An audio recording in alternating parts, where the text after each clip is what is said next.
कोल्हापूर जिल्ह्याचे पोलीस अधीक्षक माननीय योगेश कुमार गुप्ता सर यांनी स्थानिक गुन्हे शाखा कोल्हापूर यांना आदेशित केलेले होते की कोल्हापूर जिल्ह्यामध्ये चालणारे अवैध कृत्ये, बेकायदेशीर व्यवसाय ह्याची माहिती घेऊन कारवाई करण्यासंदर्भात सूचना दिलेल्या होत्या।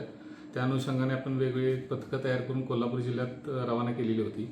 काल एका पथकातील अंमलदार नवनाथ कदम यांना माहिती मिळाली की हातकणंगले साजनी येथील साई रेडियम आर्ट्स या दुकानाचे मालक संतोष बबन यादव हे त्या दुकानात शासनाने बंधनकारक केलेल्या HSRP नंबर प्लेट अनधिकृतपणे तयार करतात। वास्तविक अशा नंबर प्लेट आपण तयार करू शकत नाही, कारण पद्धत ही आहे की तुमच्या वाहनाची तुमची स्वतःची माहिती तुम्ही जेव्हा शासनाच्या अधिकृत वेबसाईटवर टाकता तर ते माहिती भरल्यानंतर शासनाने अपॉइंट केलेल्या व्हेंडर ते नंबर प्लेट बनवतात आणि त्यानंतर ते लोकल व्हेंडरला पाठवतात तुमच्या ज्या गावात तुम्ही राहता तिथे, आणि तिथले ते लोकल व्हेंडर ते तुम्हाला बसवून देतात। तर ती नंबर प्लेट बनवण्याचा कुणालाच अधिकार नाही आहे।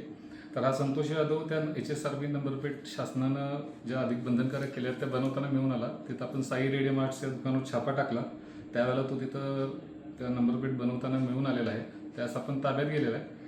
त्यासोबत तो ज्या मशीनवर बनवत होता त्या मशीन्स पण आपण ताब्यात घेतलेल्या आहेत। तिथं काही 30-40 डुप्लिकेट नंबर प्लेट पण आपल्याला मिळाल्या।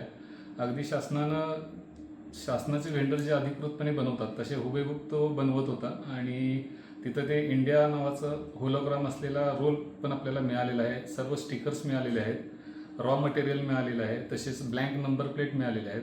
त्याचप्रमाणे त्याच्यासाठी जे डाय लागतात ते डाय पण आपण ताब्यात घेतलेले आहेत आणि प्रेसिंग मशीन पण आपण ताब्यात घेतलेलं आहे। तर त्याच्याकडनं काही जणांनी यापूर्वी पण नंबर प्लेट अशा बनवून घेतल्या असल्याचं समजते, त्याची पण आम्ही माहिती घेत आहोत।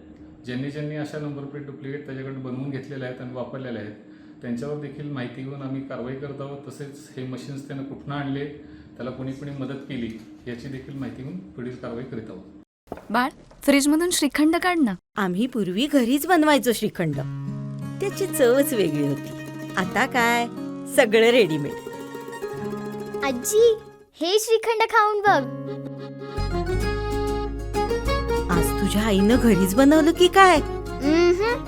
हे आहे गोकुळचं श्रीखंड। अगदी जिभेवर रेंगाळणार। जिभेवरच नाही तर मनावरही रेंगाळणार। गोकुळ श्रीखंड, मनावर रेंगाळणार।